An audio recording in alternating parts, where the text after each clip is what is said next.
Okay. This is Alex Matthews, and I'm here on September 27th interviewing Mrs. Gwen Clark. Okay. Start out by asking, what is your full name? First, middle, maiden, and married. Okay, now I tell you that, is that right? Mm-hmm. Gwendolyn Anshul Clark. Were you named after anyone? Yeah, Mama knew a girl named Gwendolyn, that's all I know. When were you born? January 30th, 1930, Where at? Tuckman. Do you know where your ancestors were from?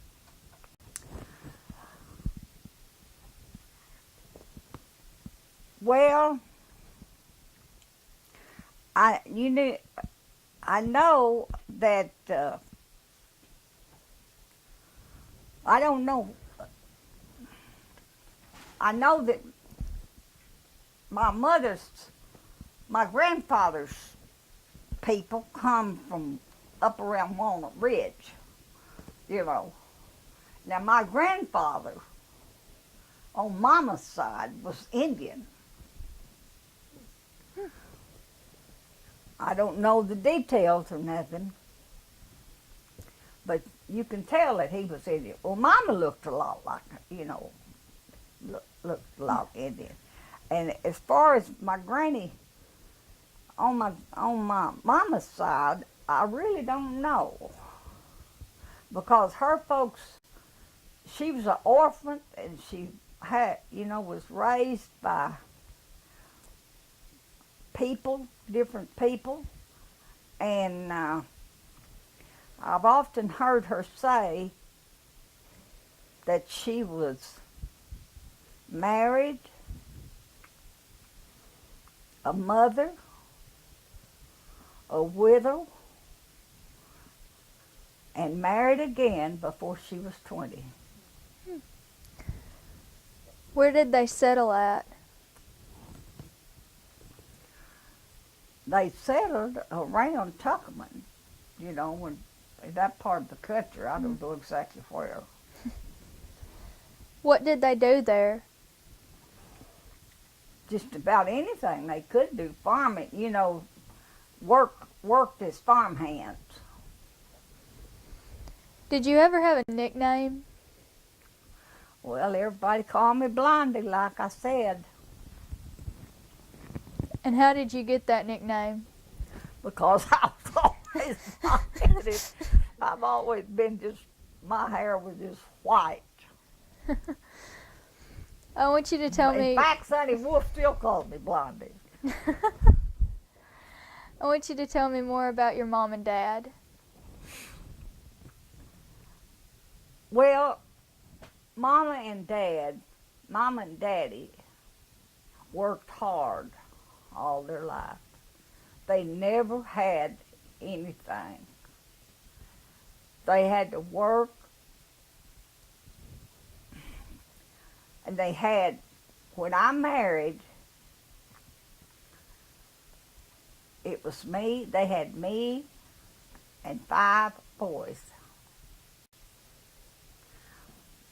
Well, you would think that me being the oldest of 16, that I would have to work, that I would have to cook, clean house, do dishes, stuff like that. But I didn't. But I was young and I didn't think about it. Till years later, I asked, we were taking Mom and Daddy to Mountain View. And Aisel said, we were talking about cooking. And Aisel said, yeah, Bert, what? As good as you can cook, why didn't you ever teach Gwen how to cook? Said, when we married, she couldn't even boil an egg. And I said, yeah, Mom, I've often wondered about that. And she said, well, Gwen, I'll tell you. She said, when your girls goes in the kitchen to cook something and they make a mess out of it, what do? I said, I make them throw it out and start over. She said, that's it. I couldn't do that. She said, we just had just enough food to get by. If we just had enough food to make bread for each meal, you know, and enough food to... She said, I couldn't throw it out. If you made a mess out of it, we still had to eat it. And you know what? That just made me want to cry, because I had never really thought about it. How hard that they had to work and do. And as far as I'm concerned, I had the best mom and daddy in the world. When did they get married? They got married in 1928, December the 8th, 1928. What's something you'd like me to know about your dad? Do what now? What's something you'd like me to know about your dad? He was funny. He would sit and tell us kids stories, ghost stories. And my kids would listen. They just sit and listen to him. And they thought that if he told it, it was fact. Now, I'm not sure it was, you know, but he was always happy. I don't remember ever getting spanked by Daddy. I don't remember him ever being mean to any of us kids. Can you tell me a story about your dad?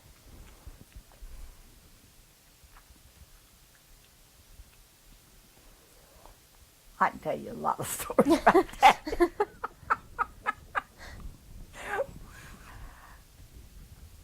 He came up here one time. Now, Aisel, that's one thing about Aisel.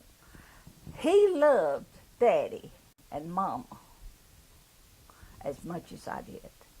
And that's not all. They loved him as much as they loved any kid they had. Because he would do anything in the world for them. And they came, anytime we had anything here at the house, it didn't matter what it was, they were here. And Daddy loved wrestling. And Asa would take Daddy to Jonesboro, and Asa would say, I wouldn't watch the wrestling, I'd watch Homer. Because Daddy would just get, right up, just want to fight, act like he was wrestling. One day he was here, and we was on where it was Thanksgiving or Christmas or what, and he was sitting here, and everybody was saying, Mr. Anshul, you better come eat. And he said, no, I don't want to eat. I'm watching wrestling. So finally, they kept asking him, and it just kept aggravating him. And finally, he told me, he said, I'm tired of it. I don't want nothing to eat till this wrestling's over. So I got a piece of white notebook paper, and I wrote in great big letters on it, I'm not hungry.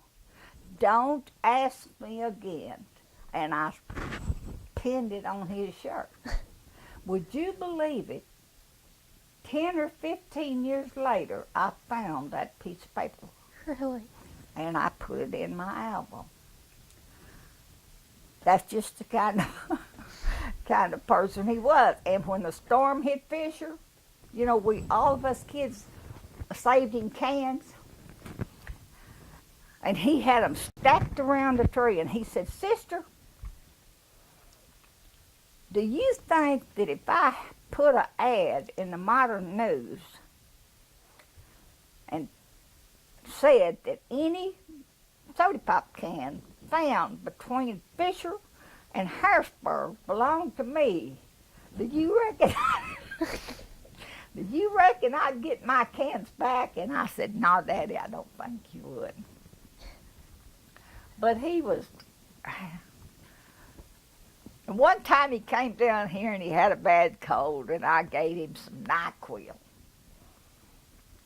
Well, I didn't think to tell him, he wasn't supposed to drive after drinking it. But anyway, he run into a post, a railroad thing out there. Mama got out. Everybody started running up there to see what was wrong. And Daddy was staggering around. Mom said, I tell you, I don't know what's wrong. That man has not had a drink of that. He was soused to the gills on my But anyway, he was just funny. What are some important things you learned from your parents? Learn from him. From him? From both of them.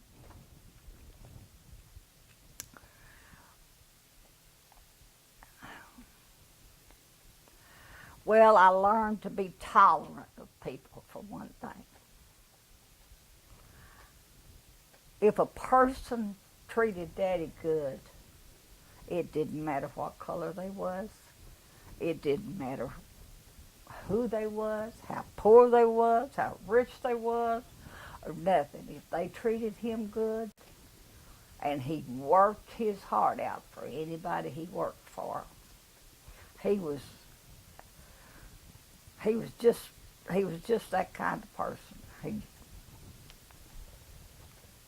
And Mama was too. Mama picked strawberries, and she, every time she picked strawberries, she'd go to Wiener to sell them, and Roy Walls would want a flipper, a quarter.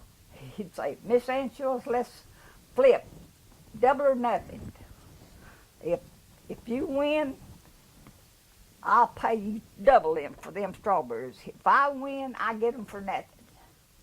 And Mom would say, now, Roy Walls, you're a crook, and I know it. You're not going to cheat me out of my berry.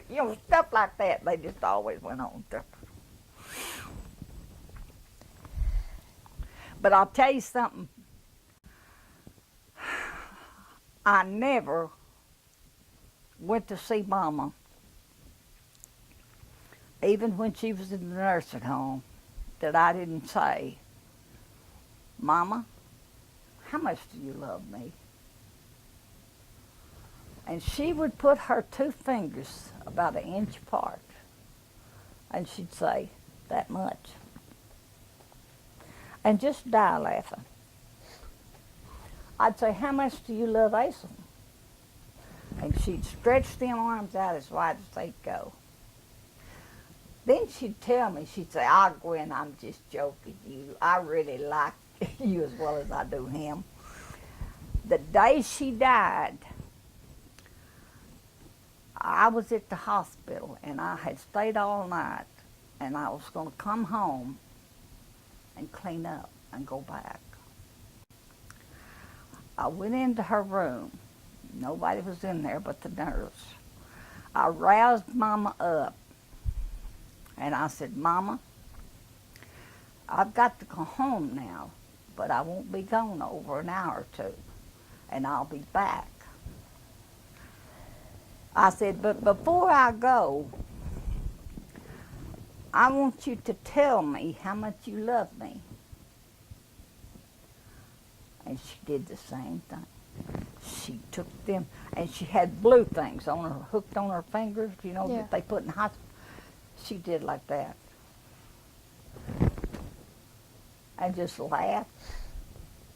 And I said, how much you love Asa? She stretched them arms out. I walked out of that room. I never saw her alive again. I never will forget that. When I got back, she was dead. or just things about my family.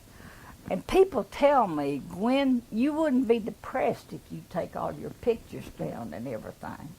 But it wouldn't be. You can't take pictures down and forget people.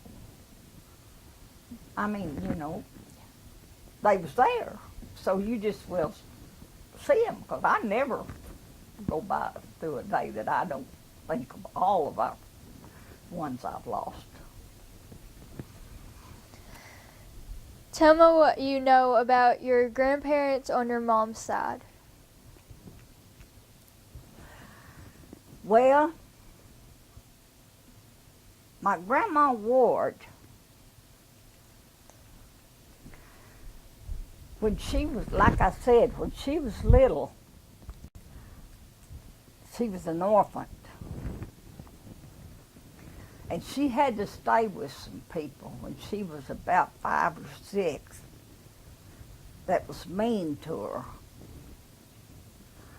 And one day I've heard her tell the story, she was rocking this woman's little baby, and this woman called her and told her to come do something. And when she got up out of the chair,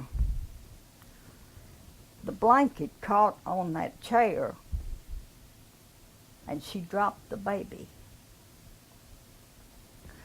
This woman beat her till her back bled. The next day, this woman sent my grandmother over to another lady's house to borrow something, some sugar or something. And this lady, the other lady, was making cookies. Well, Granny said she was so hungry that she just couldn't hardly stand it. She wanted some of them cookies so bad, but she knew she'd get a beating if she asked for any. So she didn't. She just kind of started whimpering, And this lady said, "What's wrong, honey?" and put her arm on Granny's shoulder. And Granny kind of flinched. And that woman said, "What's wrong?" She said, it hurt my shoulder. This lady pulled her dress up and looked at her shoulder and saw what happened. They never would let her go back. She never went back to that woman's house again. So they told, Granny had an older brother, and he caught this man out and nearly beat him to death, and was going to go get the woman, and she saw him coming, and she ran in the house and hid. But Granny never did go back to these people's house again. She just had a hard time.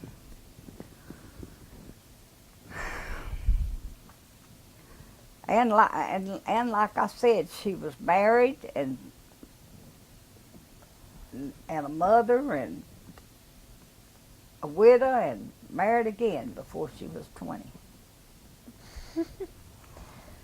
What about your grandparents on your dad's side? Well, my grandparents on my dad's side, my grandmother was blind.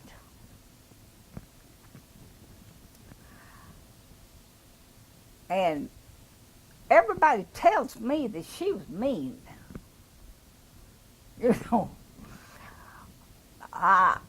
I didn't know her. I know she stayed with us.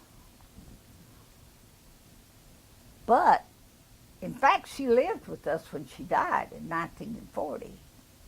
We lived in Tuckerman.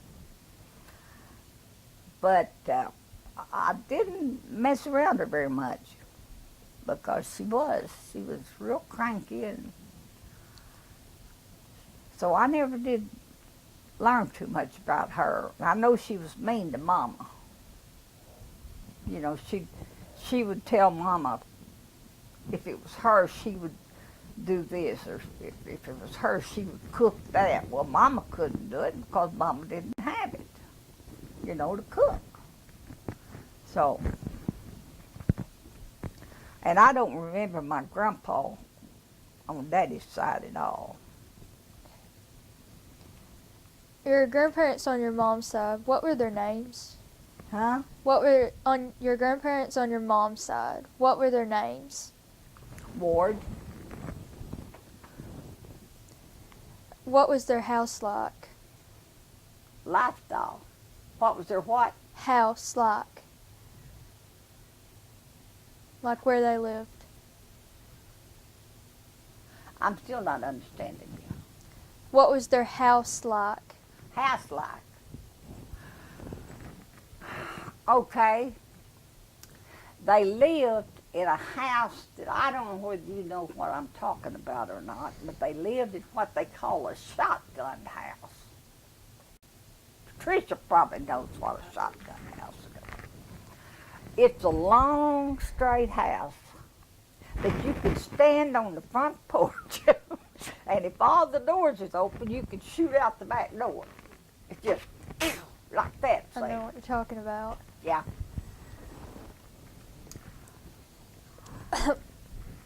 and she kind of took us kids under her wing. We was always welcome there, and I just remember good things about her. How many? But- Go ahead. But they too, see, was just it was during the Depression, and it was hard times.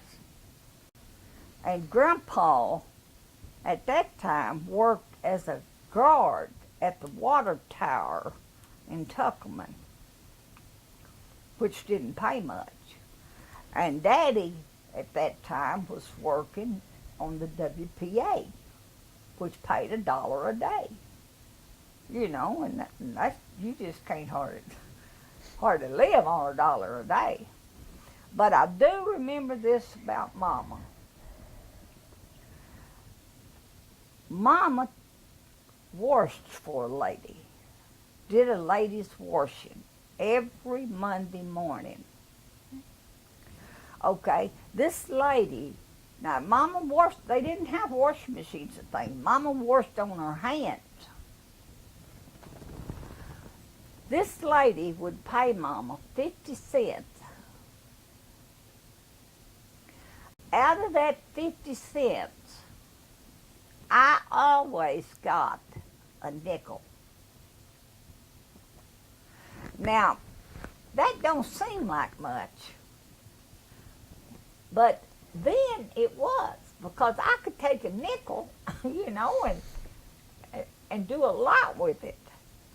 But I've often thought about that too, how much it cost her to give me that nickel when she could have used it so many ways. But like I said, they had canning kitchens and things like that to help you because you didn't have welfare. And Granny, they made clothes for people. I hadn't told you that, had I? Okay. They made clothes for people, for kids that couldn't afford. They didn't have yard sales. You know, they didn't have nothing for poor people to get clothes and things. So the people of the community that could afford it would make clothes, sew clothes, and give it to kids.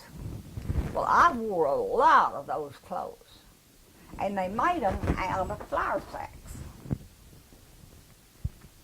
most of them. Now, you might have a pair of panties on that had flour rolled across them. You know, but anyway, my grandmother told me, Granny Ward, she said, Gwen, don't you ever let anybody make you feel small because you wear these clothes. She said, there's not a person living that is any better than you are. So you hold your head up and you be proud, because what you wear is not what you are. And I never forgot that. I'll wear what I want to. If I want to go to Dillard's and buy it, I go to Dillard's and buy it. If I want to go to a yard sale and buy it, I go to a yard sale and buy it. It don't make me any difference, because that's just the way I am. I understand. What about your brothers and sisters? How did you get along with them while you were growing up? We fought like cats and dogs. I tell the story. They tell down at the beauty shop. They keep saying about our 60th anniversary. We had not long ago. I said, Gwen, tell us about how you and Asa get married. And I said, well, and part of it was true, and part of it was I just kind of added on to it. Because Asa had come in from the Navy before he ever saw me. And when he came by Mama's house and saw me, he told me later that he said, I'm going to marry that gal. But anyway, me and Leroy was chopping cotton. And we always fought. This awful. And it was hot. And we got in a fight. And I hit him with my hoe and broke my hoe handle. Well, if there's anything worse than chopping cotton in 95-degree weather, it's chopping with a short handle hoe. Well, that's what Daddy made me do. And Asa did come by and say that he was going to go get some furniture, buy the furniture, and won't know if I wanted to go with him. But I told him down at the beauty shop that he come by and said, let's go get married. And I looked at that broke hoe handle, and I looked at him, and he looked better than that broke hoe handle. And I said, oh, what the heck? Leave that broke hoe handle. So we went out in Wayne and spent our last $3 on a wedding. And would you believe it? We never had a wedding cake until our 60th anniversary. Can you beat that? Our 60th wedding anniversary. We had this big fancy wedding cake. First one we'd ever had. Were there cousins and friends or friends you played with? Huh? Were there cousins or friends you played with? Yeah, I had a bunch of them. Tell me about them.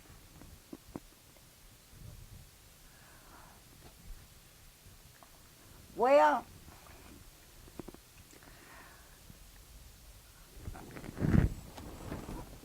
I don't remember too much about my cousins and all that lived in Tuckerman that I played with. And we didn't have an automobile, so we couldn't go anywhere. I really don't remember too much about that. Okay.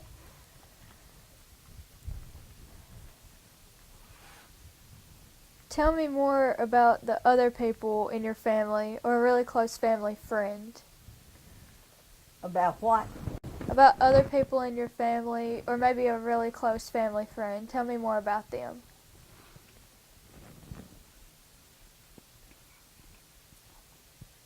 About early friends?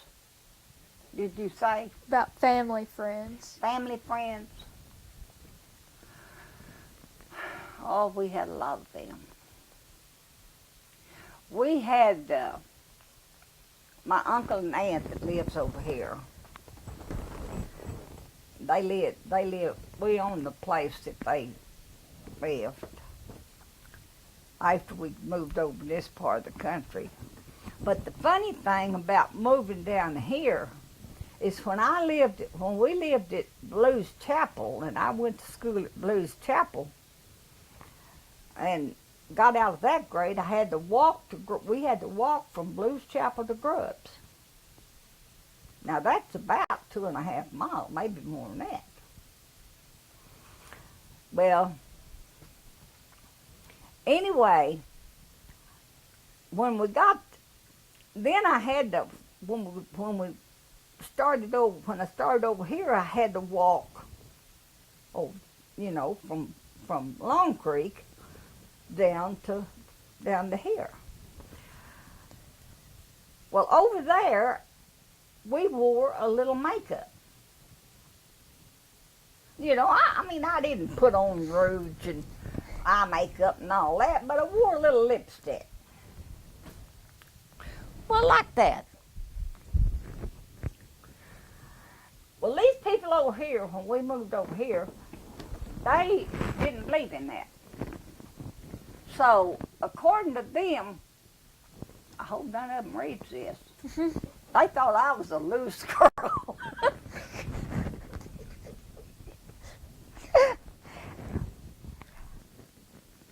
And even my aunt and all of them, And so one time I was walking through there, and the creek was up.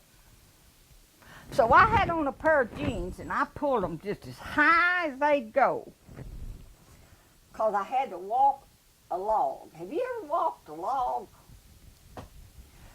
It was over against the fence, and I got on this log and was walking across it, and these logs started rolling with me. And I fell in that water. And I come out of that water, and I was saying words that Mom and Dad didn't even know I knowed. And a deacon of the church, Roy Bradley, was standing on the bridge fishing. And he didn't say, "Lady, do you want me to help you out of that water?" He didn't say nothing. He just let me get out the best I could, and he didn't even... Well, I wasn't expecting him to, really. So the next time me and Asa went to church, now this is hard to believe coming out of a church, but it's the truth. It was the Assembly of God church. And we had to walk over there. And they had church in the school. They had seats, where two people sat in it. Well, Asa would whisper something to me, and I'd whisper something back to him. They was having a revival. And this guy, this preacher, believe it or not, now stopped his preaching. And now, and he told Asa, he just stopped, and everybody knowed what was going to happen. They all, because we're the only one worth staring at. They all stared at us. And he looked at us, and he told Asa, he said, "If I was you, I'd go ahead and kiss her." Now, I'm telling you, and he's preaching a revival. That made me so mad I could spit. I jumped up and started to leave, and they pulled me back down and said, "No, that's what they want you to do. Now, they're expecting you to do that, so don't do it. Sit back down and listen." Well, I did. 2 or 3 days after that, I met this preacher going through the woods. He told that preacher, he said, "Preacher, I didn't like what you said the other night. And if you'd have been 30 years younger, I'd have whooped you." And this preacher looked at Asa and said, "Son, If I'd have been 30 years younger, you wouldn't have been big enough.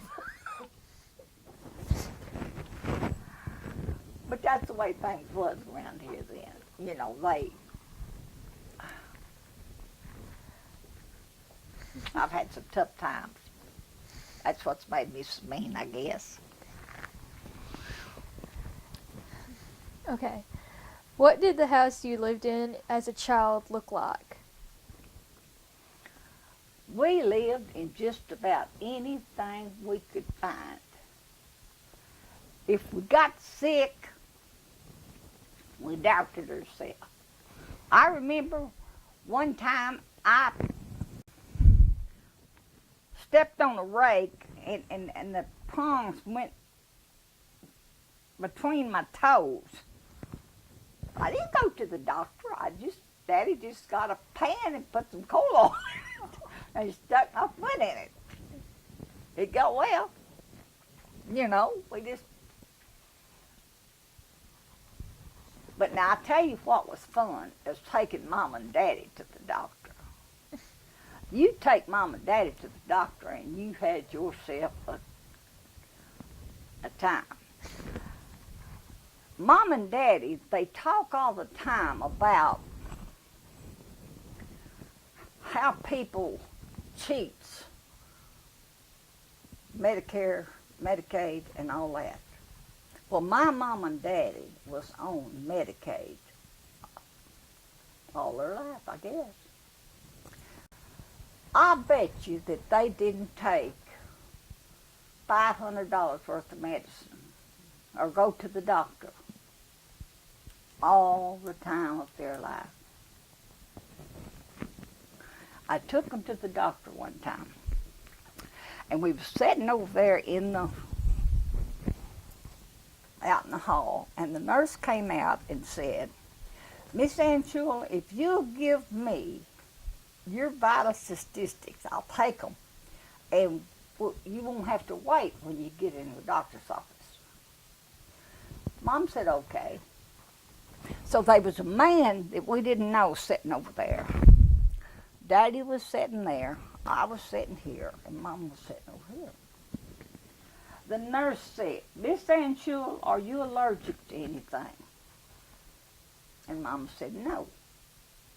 So the nurse wrote it down. So she goes ahead asking these questions. When she gets finished, she says, "Okay, it won't be long till you'll see the doctor." Well, the minute she got gone, Daddy reached across this man, and he said, "Bert, you lied to that woman." And Mama said, "Homer, I didn't lie to that woman." Daddy said, "Yes, you did. You told her you wasn't allergic to nothing." And Mama said, "I'm not." He said, "Yes, you are. You know darn well you're allergic to rabbit." And Mama just went ballistic. She said, "Dang it, Homer, that doctor's not going to give me no rabbit in that office." That poor old man, he just liked to have cracked up.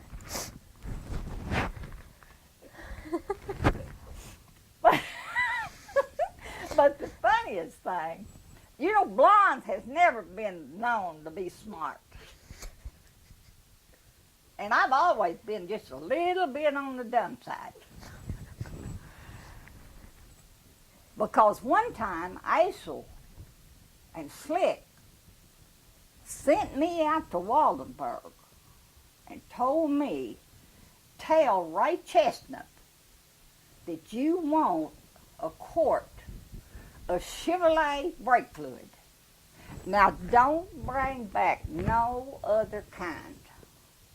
It's got to be Chevrolet." Okay, I went out there. I told Ray what they said. He looked at me kind of funny, but people's looked at me funny a lot of times. He goes in the store and he comes back out and he says, "Miss Clark, this is the best brake fluid I've got." So I took it and I said, "Does it say Chevrolet on it?" He said, "No, ma'am." I said, "Then it won't do," and I handed it back to him. I said, "Asa said it had to be Chevrolet brake fluid." He said, "I'll tell you what you do. You take this to Asa and you tell him that if it don't work, he can bring it back. Because that's the best I've got." And I said, "Okay." I brought it back. I walked up to Asa and I handed him that brake fluid and I said, "Ray said that he didn't have any Chevrolet brake fluid, but this was the best he had." Well, Asa and Slick absolutely liked to have cracked up. Asa said, "Surely to God you didn't." I said, "Didn't what?" He said, "You didn't go out there and tell him that you had to have Chevrolet brake fluid." I said, "Yes, I did." He said, "Gwen, we was just joking. They don't just make Chevrolet brake fluid. They make..." I said, "Well, don't tell me that."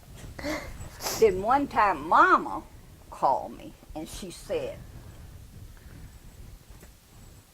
I had been outside, out the back, when I came in, the phone in the kitchen was ringing. And she said, "I bet you don't know where I'm at." I said, "I guess you're a fisher." She got tickled. She said, "Uh-uh." I said, "Where are you?" She said, "I'm in your bedroom." I said, "Now, Mama, you're lying to me." She said, "No, I ain't. I'm in your bedroom." "Where in the Sam Hill have you been?" I said, "I've been out in the backyard." I said, "How'd you get here?" She said, "Your daddy brought me by, and he went on up to the shop where Asa lives." Well, that made sense. So I kept arguing with her. Finally, I said, "Wait just a minute. I still can't believe that I was that stupid." I laid that phone down on the bar. I walked through the house, come to the end of the house, walked in my bedroom, and there laid my phone with the receiver on it. I picked it up and I said, "Mama, you're lying to me. You're not in here." And she said, she laughed and she said, "Yes, I am. I'm under the bed. And if I didn't hold that receiver in my hand and get down on my knees and look under that bed, I ain't sitting here." She laughed about that till the day she died. So that's what my family's been like. They've always pulled stuff like that on me. How did the Depression affect your family? Huh? How did the Depression affect your family? Bad. I guess we got along as good as anybody else. You know, because everybody had it rough. You know, I can remember going to Grubs and having, you know, just to buy a pound of lard. You know, things were so scarce you had to just take what you could get. But it was tough on everybody. And I had one uncle that, as far as I know, all his life he just went from here to there. He was a hobo. He'd just ride railroad trains. He'd show up at the house, even after me and Asa married. He'd come to the house and show up all of a sudden, and then when he left, he didn't say bye, kiss my foot or nothing. He'd just be gone, you know. What was the area where you lived like as a child? Huh? What was the area you lived as a child like? Like, what did it look like? Like over, well, it was pretty good. I lived, I don't remember too much about Tuckerman. Uh, Blues Chapel, I was up pretty good age. I remember that pretty well. I had a lot of good friends over there. We we had 3 grades, first, second, and third did with one teacher, then fourth, fifth, and sixth with another teacher at the Blues Chapel School. And I remember one time we played hooky. A bunch of us did. It went over on Johnson Lake. Well, the woman teacher in the first, second, and third grade had a boy in her class that was older than we were. And the other, he just hadn't got to go to school or something. Anyway, he was big for his age too. So the next day, the teacher just lined us up, and Mr. Williamson from over at Grubbs, and he was going to give us all a whipping. Well, this boy, out of the third grade, he come in there and he said, "I'm not going to take a whipping off of a woman. I'm going to come in here and take my whipping with this man, from this man." Well, that was a bad mistake.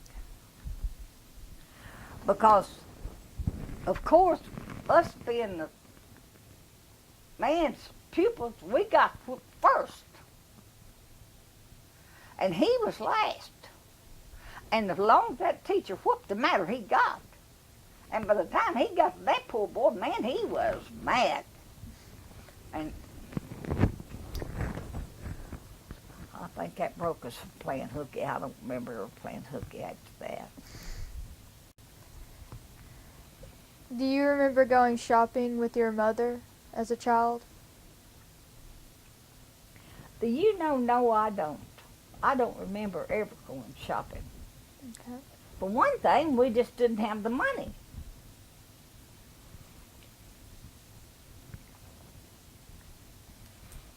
Can you remember any stories that older family members used to tell? That older what? Older family members used to tell.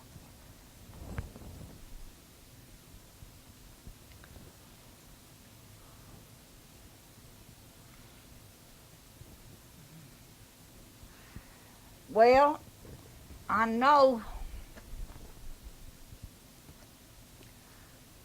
that Asel's aunt, now we're on Asel, this is Asel's family, told us that Asel's grandmother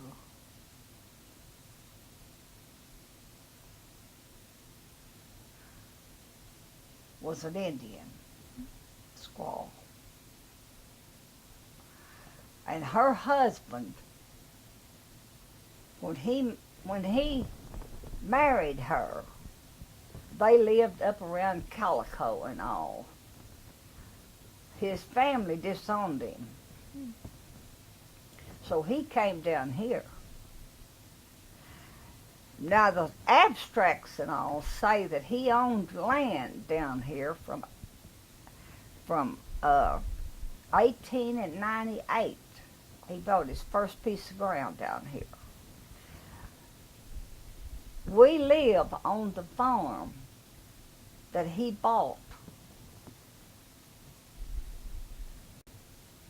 in 1923 from Joe Bruner. I don't know whether you've ever heard of old Joe Bruner or not, but I know Patricia has. He was mean. But anyway, we have owned this our family has owned this piece of ground since 1923. Asa was born here on this ground. Can you tell me more about Joe Bruner? Well, I got his wife's picture. Did you ever see her picture, Patricia? Yeah, we'll look at those pictures later. Just go ahead and tell her what you know about the Bruners. Anything you know about it. Well, all I know is what Unimay has told me. And Unimay has probably told you about the same stuff, about her going to the house and him dead, leaned up against the wall in a chair, dead. Well, she said she was about 5, and it was the first dead person she'd ever seen. Sure, the person she'd ever seen sitting in a chair. And she said that Miss Bruner had walked. Now, this was all woods then. And Miss Bruner had walked from over there where Boo lives. Boo's house is sitting where Bruner's house is over to where the Game and Fish goes, where the Beautiful Home School set. She walked over to there at night to get, because that's where a phone was. And I have got her, with her abstract, I have got her will. I have got, she left everything she had, even the land, to a Mary Smith at Wiener. Did you know her, Patricia? No, but I heard that she'd lived with her. I didn't know. I don't know how she was connected with Mary Smith. But the will states that she left everything she had to Mary Smith. And it tells how much money she had in the bank. It told how much she owed the doctors, how much she owed the drugstores, and all that. And Miss Smith was to pay that, and the rest of the money was hers. And she left, Mary Bruner left her brother. I guess it was her only living relative, because according to what I've heard, he killed the kids. She left her brother $5 if he showed up within a year. And I've got it all down, legal like on the will. But Unimay said they was pretty well to do. She said she remembered that everything in their kitchen was modern, compared to them days that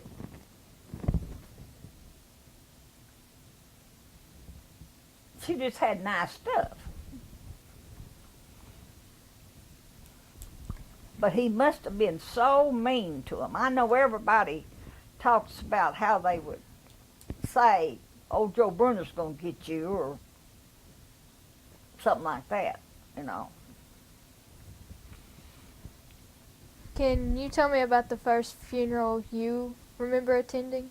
About the first what? Funeral Funeral. That That I went to? that you went to.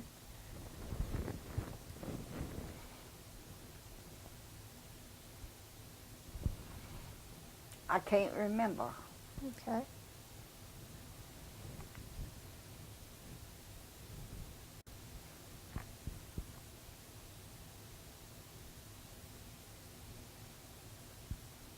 I can't remember the first funeral I went to.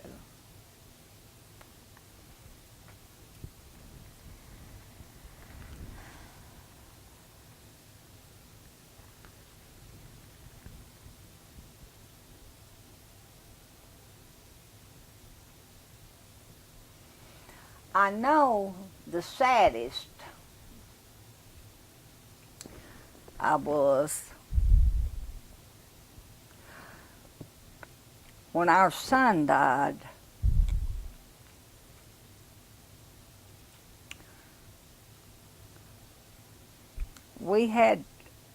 He wanted to be cremated and brought home.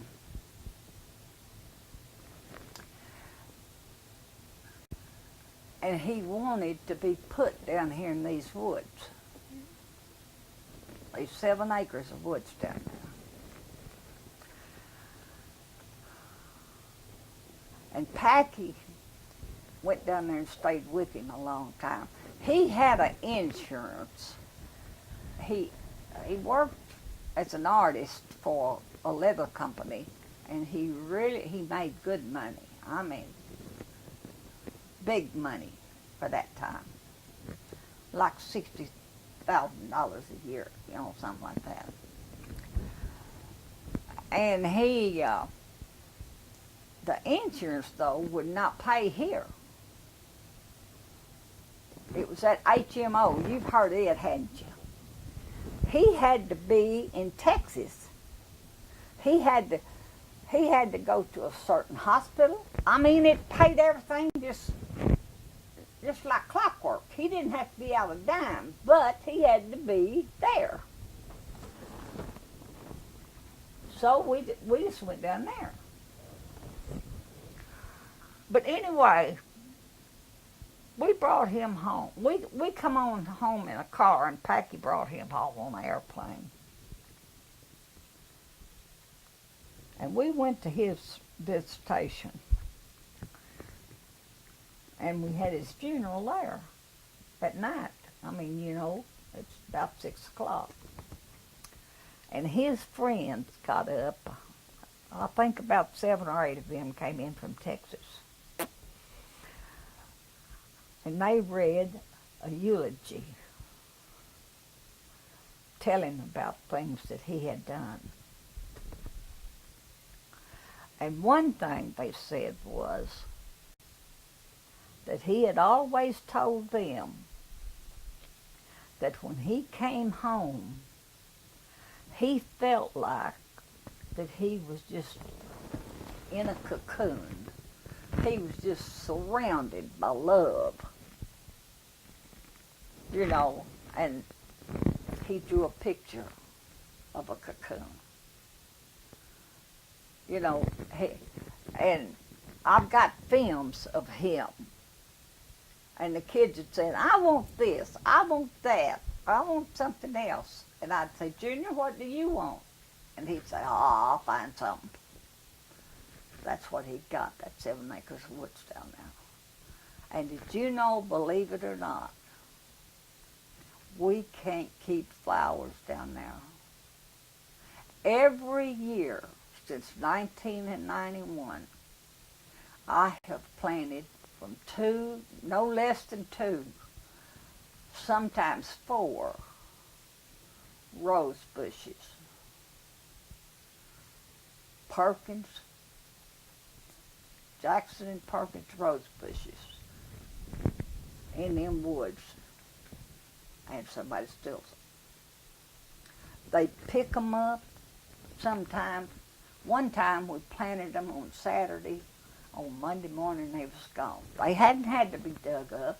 They just had to lift them out of the ground. It is sad. So this last time we fooled them.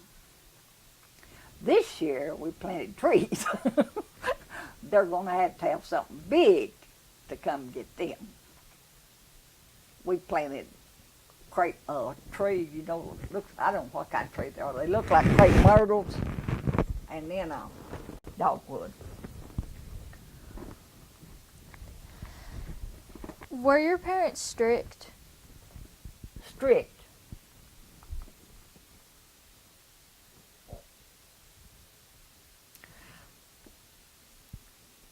Well, I not that it bothered me. I mean, I wasn't a bad kid. I mean, I didn't. Well, we just didn't have, we just wasn't like they are now. You know, kids just wasn't as mean as they are now. Mm-hmm. Not you. But, you know,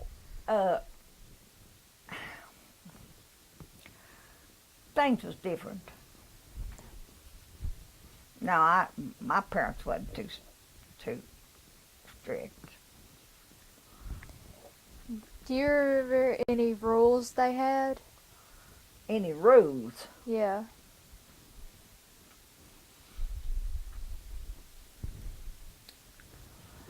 Well, I remember one time I went fishing down on Flag Slough. And we lived just in a house just on the other side of Flag Slough. Mama called me to eat dinner, and I wouldn't go home. I was fishing. She called me again, and I wouldn't go. I was fishing. When she called me the third time and I didn't come, she come to meet me. And I was glad to go.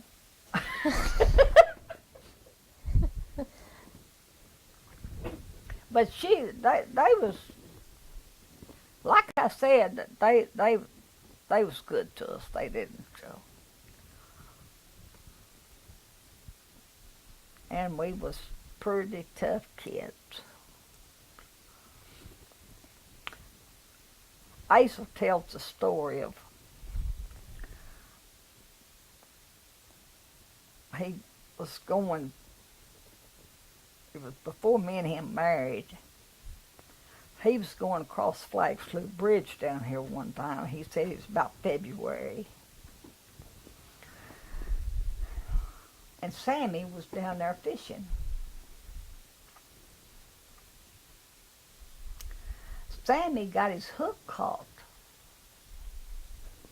in the limb down in the water. Asa said, Sammy started stripping off his clothes. He said he stripped plumb down to the bare skin. He dived in that water. He got a hold of that limb and he walked down that limb and he got his hook out. And he come back up, laid his pole on the bridge and put his clothes back on. Asa said, Sammy, why in the world would you get in that cold water like that? And Sammy said, it was the only fish hook I had. And believe it or not, that meant a lot then. You know, if that was your only fish hook, that was your only fish hook. But they'd do a lot of things. One time, we was eating dinner, and they'd always pull tricks on each other. And Sammy took a shotgun. We lived in a house that had a big old kitchen window, and it's summertime, and it was just a big old screen, and we had company. And the table was right at this big window. And we was sitting there eating, and Sammy took the wadding out of a shotgun shell and put it back in the gun,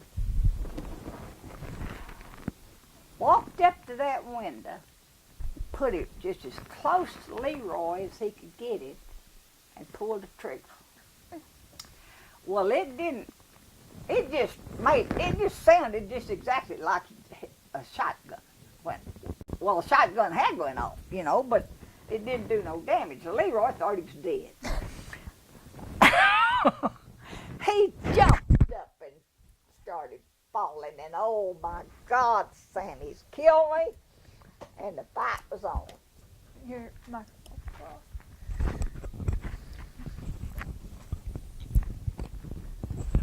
I had a tough time. But anyway, I got up and I was going to stop it. So they got out in the yard fighting, and I got me a 2x4. And I got between them, and one of them hit that 2x4, and it hit me, and that broke my part. But anyway, that's the way our life went. And then one time, they had a friend come over. And this friend didn't know how they was, I don't guess. They told me who the friend was, but I forgot.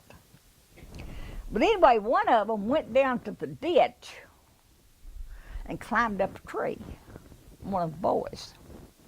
The other one and this friend was carrying a gun, and they was walking down towards the ditch. And this brother of mine, I think it was Slick up a tree. And I don't know whether it was Leroy or Sammy had the gun. But anyway, they took this gun and pointed at that and shot. And Slick fell out of the tree. Well, it just scared this friend to death. He thought he'd seen a murder. But anyway, that's the way our life went. And it ain't got much better. Did you have any family pets? Pets. Well, yeah, we've had a lot of family pets. We got, that dog we got out there now is a Methodist dog. A Methodist preacher come to Wiener about 2 or 3 years ago, and he had a dog he couldn't keep in town. So Walter Norris says, well, Gwen Clark needs a dog, and he just brought him out here and gave him to us. So we call him our Methodist dog.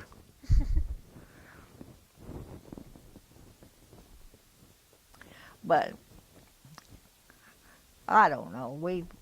We've had just about everything, and we got Acel's got some donkeys that he calls his pets.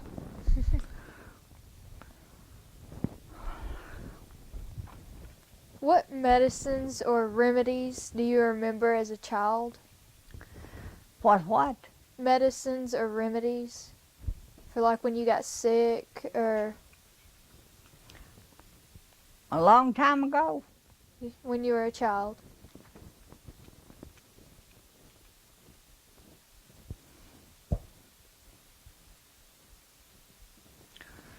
Well, we took a lot of castor oil.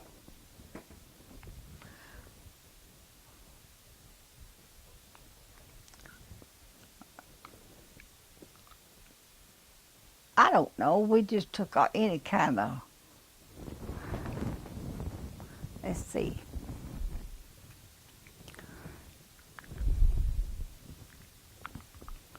Most of it was stuff that they made, mixed a bunch of stuff up and you took it. It either killed you or cured you.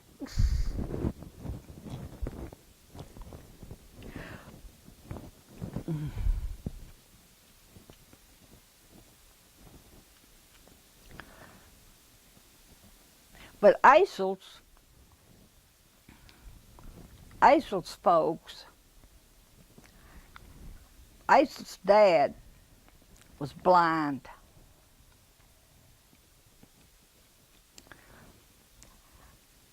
And he could get mad at me in a New York second. When we first got electricity in this part of the country, it was about 1950. Well, we had everything ready waiting on it. There we was, we had 2 kids. No, a little bit later now, I guess. Anyway, we got a 30-gallon water heater. We went over to Floyd's, and he'd got a 90-gallon water heater. Him and his wife now, he'd got a 90-gallon water heater.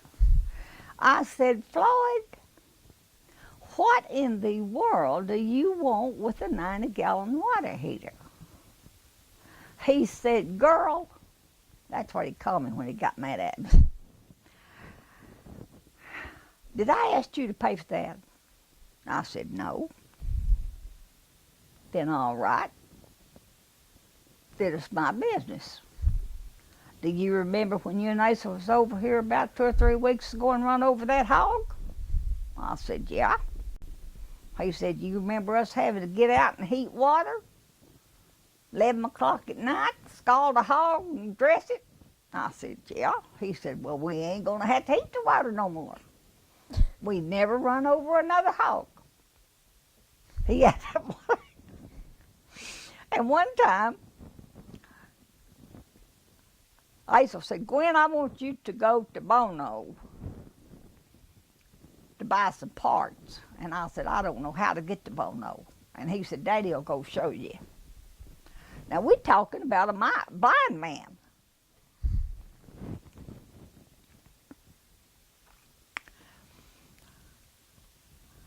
I said, Floyd can't tell me how to get to Bono. I said, yeah, he can. So we left. Now, Floyd would stick his hand out the window and tell you if you're speeding. Well, he took me to Bono, got me back.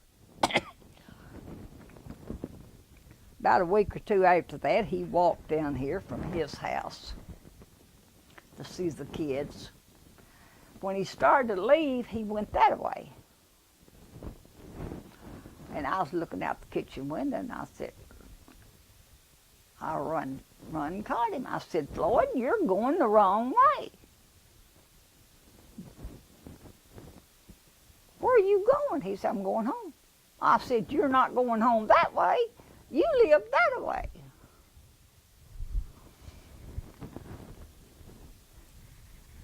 He said, girl, ain't you the same one that I took to Bono the other day? I said, yeah. Don't you think I know the way home? I said, well, yes, I guess you do. He said, I'm going down here at this other road, and I'm going to turn around, and I'm going to walk back. He said, okay with you? And I said, yeah, go ahead. Oh, Grouchy and I just come back.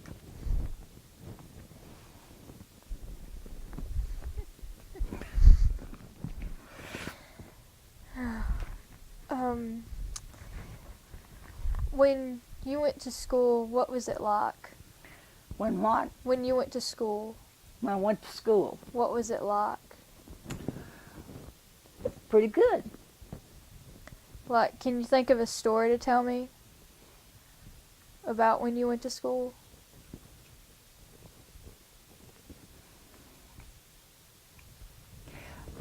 Well, the first thing I remember about school is that I found out my name was Gwendolyn. Now that is true.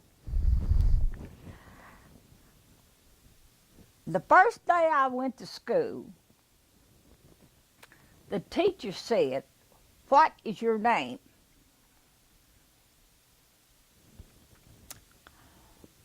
I said, Gwendolyn.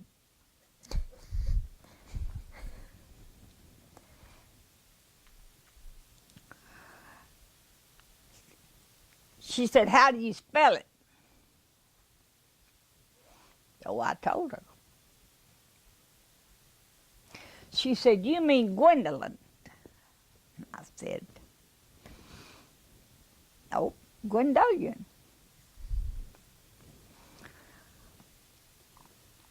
So she kept insisting it was Gwendolyn, and finally I said, okay. Because Mama would always call me, and she would say, Gwendolyn. And I thought that was my name. So I don't have no middle name. Gwendolyn, it's been ever since. In the summer when there was no school, what did you do? When I what? When you weren't in school during the summer, When school was out in the summer, what did you do? I just played around. I didn't do nothing special.